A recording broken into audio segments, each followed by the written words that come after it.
explain how you answer this. Write each mixed number in the simplest form. Exactly. To write each mixed number in its simplest form is, the first thing you need to do is find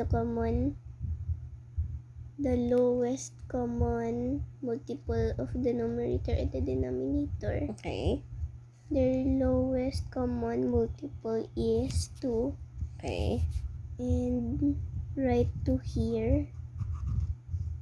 And the next thing you do is to write here their answer, like 6 divided by 2 is 3, and 8 divided by 2 is 4, and the number here, the whole number,